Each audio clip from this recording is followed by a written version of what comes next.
Galera, esses últimos dias a gente tem ouvido falar bastante sobre a crise das lojas americanas. Afinal de contas, o que aconteceu? Qual o impacto dessa crise para as nossas finanças pessoais? E quais os ensinamentos que a gente pode tirar disso tudo? Essas e outras perguntas eu vou te responder nesse vídeo. Então, cola no Talma que eu vou te mostrar tudo agora rapidinho.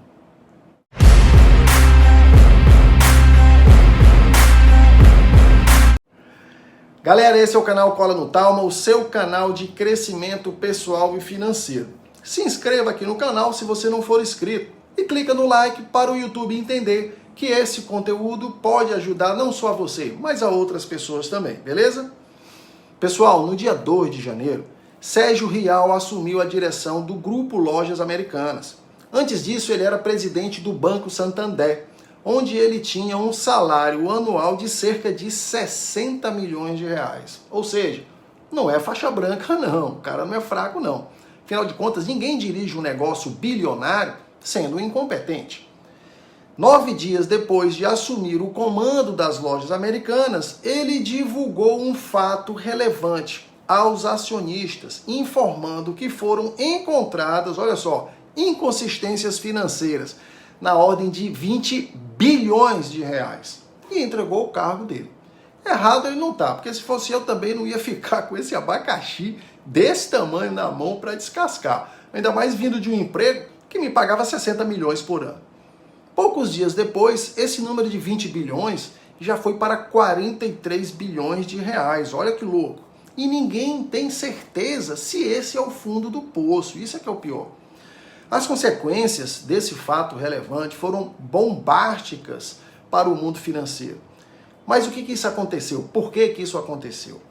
Vamos supor que um lojista faça uma compra no valor de R$100 com um fornecedor para pagar em até 90 dias, porque ele vai ter que revender o produto no mercado, no comércio, e isso leva tempo. Então ele precisa de 90 dias.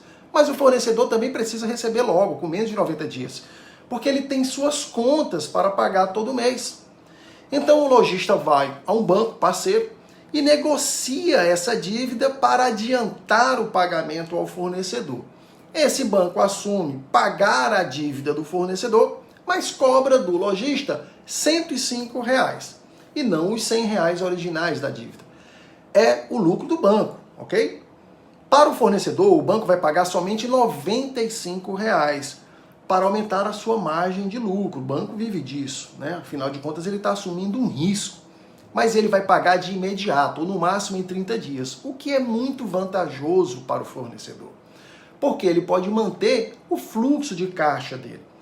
Essa triangulação entre lojista, banco e fornecedor se chama risco sacado, onde o sacado é o banco, porque assumiu o risco de uma dívida que não era dele. Essa operação é bom para todo mundo. Para o lojista, porque ele paga o fornecedor e consegue manter uma boa relação comercial com ele, ou seja, aquele fornecedor vai continuar fornecendo a mercadoria para ele. É bom para o fornecedor, porque embora receba 5% a menos, mas ele recebe com menos de 30 dias, uma conta que ele só receberia 90 dias depois. E obviamente é bom para o banco, que está lucrando aí R$10 numa operação que custou R$100, ou seja, um lucro de 10%, que é bem considerável. Então é bom para todo mundo. E é muito comum esse tipo de operação no varejo.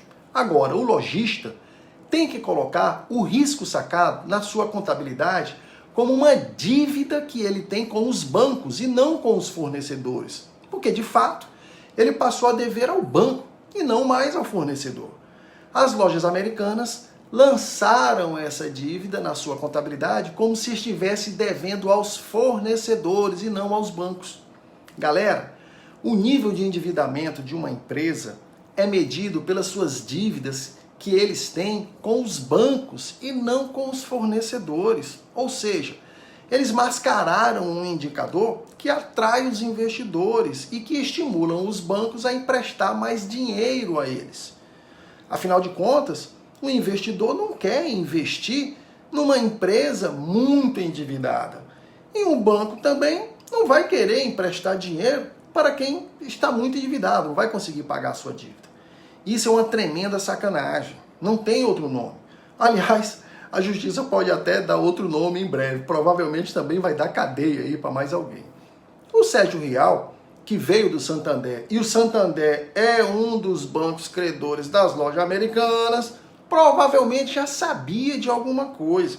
Tirou esse esqueleto do armário e jogou na cara de todo mundo. Resultado, no dia seguinte, as ações das lojas americanas despencaram 78% num único dia. E não parou por aí, continuou caindo. Até o momento que eu estou gravando esse vídeo aqui para vocês, está com a queda de 94%. Para vocês terem uma ideia, uma ação das lojas americanas custava R$12 e hoje está valendo 77 centavos. Uma tristeza. Um detalhe importante é que o CEO falou que isso vinha acontecendo há muito tempo, que não foi uma atividade somente do ano de 2022. Poxa, os maiores credores das lojas americanas são Jorge Paulo Lemann, Marcel Teles e Beto Sucupira, que são 3 monstros do empreendedorismo nacional, pessoas altamente respeitadas no mundo financeiro. Jorge Paulo Lemann é o homem mais rico do país. Se esses caras são bilionários e gestores com tanto sucesso, como eles não viram isso acontecer durante anos? Outra questão é que os controladores andaram fazendo com as ações da própria empresa, das americanas. Essas operações ficam registradas lá na CVM e são divulgadas 3 meses depois. Vejam aqui essa tabela, algumas movimentações dos controladores das americanas no ano de 2022. Em janeiro, eles compraram 360 milhões de reais a um preço médio de R$30 e pouco. Depois compraram mais em fevereiro, em março, quase 200 milhões de reais, com um preço médio entre 28 e 30 reais mais ou menos. Ou seja, os caras estavam investindo no negócio, estavam acreditando. Mas aí em agosto, do nada, eles venderam 62 milhões de reais a um preço médio de 17 reais e pouco. Quase metade do preço que eles compraram em janeiro. Estranho. Depois, em outubro, eles venderam mais 29 milhões de reais a um preço médio de 19 reais também, mais ou menos. Detalhe, nessa época, houve uma alta nas ações porque foi o mês que divulgaram que o Sérgio Rial, né, seria o novo CEO da empresa. Tudo bem, pode ter sido uma venda para aproveitar a alta com o anúncio do novo CEO. Mas isso é coisa de investidor sardinha, não é coisa de tubarão como esses caras. Grandes gestores da Bolsa de Valores, como do nível desses caras, não ficam comprando a ação a 30 reais e vendem por 17. Eu não quero acusar ninguém não, mas isso aí é muito estranho, muito estranho. E como essa crise pode nos atingir? Bom, pode nos atingir indiretamente de 2 formas, pelos bancos e pelo mercado. Primeiro, que os bancos, que são credores das lojas americanas, perderam um bom dinheiro, um bom capital, prejudicando os seus correntistas. É lógico que eles vão repassar esses prejuízos aí para alguém, provavelmente para a gente. Observe aqui nesse slide as maiores dívidas das lojas americanas com os bancos. Com o Bradesco, 4,8 bilhões de reais. Para vocês terem uma ideia, o lucro de um trimestre do Bradesco no ano passado girou em torno de 3 bilhões, ou seja, aqui já tem mais que um trimestre de lucro do Bradesco. É muita coisa. Vejam os outros bancos aqui, ó, Santander, 3,7 bilhões, Itaú 3,4, Safra 2 bilhões e meio, BTG 2 bilhões, Banco do Brasil 1,3 bilhão, Banco da Ecoval 600 milhões, coitado. E com o Banco BV 400 milhões. Galera, 2 bilhões e meio para o Banco Safra dói muito mais do que 3,4 bilhões para o Itaú. Numa brincadeira dessa daí, um banco desse pode quebrar. É sério a parada. Segundo o mercado varejista, segundo lugar, né, o mercado varejista perde um grande player. Representam 15% do mercado varejista, as lojas americanas. Com certeza esse espaço dela no mercado vai diminuir e os seus concorrentes, o espaço dos seus concorrentes vai aumentar. Consequentemente, vão aumentar os preços e as taxas, porque diminui a concorrência. Essa é a lei da oferta e da procura. Quem vai pagar mais? É a gente, nós consumidores. E qual o maior ensinamento que a gente pode tirar dessa crise das lojas americanas? Basicamente, é o poder da diversificação do seu patrimônio. Pelo amor de Deus, não deposite seu patrimônio em um único setor, numa única empresa. Mesmo que você seja o único dono do seu negócio, diversifique o seu patrimônio em outros negócios. Não coloque o seu patrimônio todo no seu próprio negócio.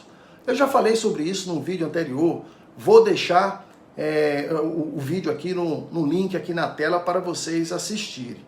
Mas imaginem quem tinha muito patrimônio investido em lojas americanas. Viu o seu patrimônio derreter 94% em 10 dias. O cara fica louco. Diversificar o seu patrimônio, pessoal, é a maior segurança contra qualquer tipo de crise. Pessoal, nos siga no Instagram, que você pode indicar vídeos, assuntos, e está cheio de dicas para vocês todos os dias. Lá eu posso responder as suas dúvidas e também receber as sugestões de vídeos, como eu acabei de falar.